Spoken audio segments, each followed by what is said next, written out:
आमदार गायकवाडांचे बंड, दाखल केला उमेदवारी अर्ज। जनता व कार्यकर्त्याच्या आग्रहास्तव उमेदवारी अर्ज केला दाखल। आमदार संजय गायकवाड लोकसभा निवडणुकीसाठी उमेदवारी अर्ज दाखल करण्याच्या पहिल्याच दिवशी अनपेक्षितपणे धक्का देत बुलढाण्याचे आमदार संजय गायकवाड यांनी उमेदवारी अर्ज दाखल केला आहे। संजय गायकवाड यांनी 2 उमेदवारी अर्ज दाखल केले असून एक अर्ज शिवसेना शिंदे गटाकडून तर दुसरा अर्ज अपक्ष म्हणून दाखल केला आहे।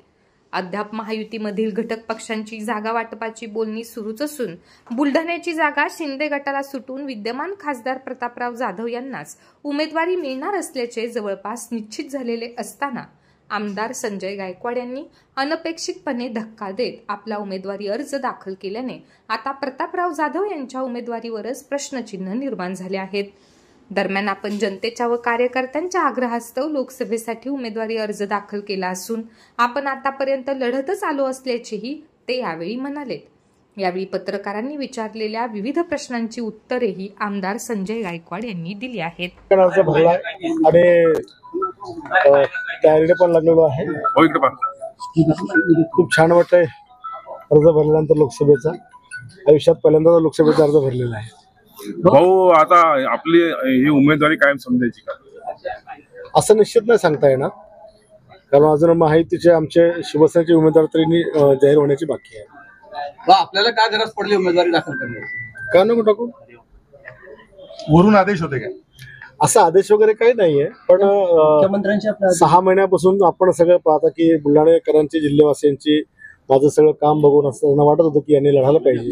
आणि मला उमेदवारी हिसकावून घेण्याचा प्रयत्न भाजप करते म्हणून आपण उमेदवारी नाही असं काही नाही। मी महायुतीचा अर्ज मी भरलेला आहे।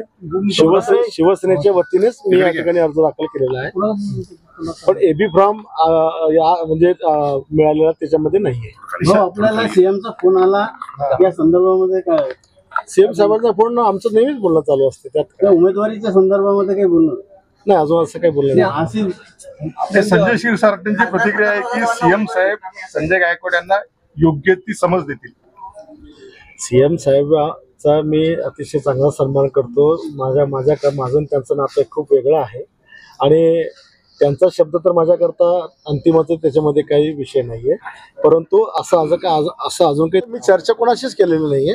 कोणत्याच वेळी मी फक्त कार्यकर्त्यांची चर्चा केलेली आहे। त्यांनी सांगितलं की तुमच्याकडे एबी फॉर्म असेल वाटत नाही का? कसला भूकंप? एक लोकसभेचा एक उमेदवार म्हणून मी अर्ज भरलेला आहे, याच्यामध्ये कसला भूकंप आहे? महायुतीचे तुम्ही आमदार आहात आणि महायुतीचे जे उमेदवार आहेत ते प्रतापराव जाधव आणि तुम्ही आज अपक्ष भरला। माझ्या माहितीप्रमाणे अजून उमेदवार बहुतेक जाहीर नाही झालेले। प्रतापराव जाधवांचा पत्ता कटणार। उमेदवार जाहीर झाले तर तुम्ही परत घेणार का? तुमची मागे घेणार का उमेदवारी? अर्ज आता मी भरलेला आहे। अर्ज कोणी भरतं तर लढाई करता मिळते। म्हणजे उमेदवारी जाहीर झालेली नाही आहे, पक्ष पातळीवर प्रतापरावांची उमेदवारी बद्दल साशंका आहे का? प्रतापरावांच्या उमेदवारी मिळणार नाही याबद्दल तुम्हाला आता ती भविष्यवाणी मी नाही करू शकत। जाऊ नये तुम्ही असे काही कलोकल्पित प्रश्न विचारले तरी असं काही झालेलं नाही। भाऊ, तुम्ही लढण्यावर ठाम आहात ना? तुम्ही लढण्यावर ठाम आहात ना? मागे घेणार नाही आपण शेवट। ओके एक प्रश्न माझा, प्रतापराव बाबा कमजोर वाटत ते तुम्हाला? तुम्ही जास्त टफ वाटत म्हणून तुम्ही अर्ज भरला? या जगात, या जिल्ह्यात कोणी कमजोर नाहीये आणि कोणी एवढं पॉवरफुल पण नाही। तुम्ही स्टार पण झाले अंतर्गत सर्वेमुळे। भाऊ, तुम्ही शेवटपर्यंत लढणार आहे का? भाऊ, तुम्ही ताकदीने सांगा शेवटपर्यंत लढणार आहे का? मी आयुष्यभरापासून लढतो बरेचसे पक्ष लेवलवर, पण निर्णय प्रक्रियेमध्ये मी नाहीये। तुमचा खासदारांच्या उमेदवारीला विरोध आहे का? खासदार जाधवांच्या? माझा कोणा नेत्याला विरोध नाहीये, माझा कोणा उमेदवाराला विरोध नाहीये। मला जनतेच्या कार्यकर्त्याच्या आग्रहाखातर त्यांनी मला अर्ज टाकायला सांगितलं, मी टाकला। तुम्हाला एबी फॉर्म मिळाला असेल म्हणून त्यांनी अर्ज भरला असेल असं उपासात्मक तुला त्यांनी लगावलं। काय तुम्हाला एबी फॉर्म मिळाला असेल म्हणून तुम्ही अर्ज भरला असा उपासात्मक मला एबी फॉर्म मिळाला असता ते मी त्यांना सोबत घेऊन अर्ज भरला असता। आपला डमी अर्ज आहे का?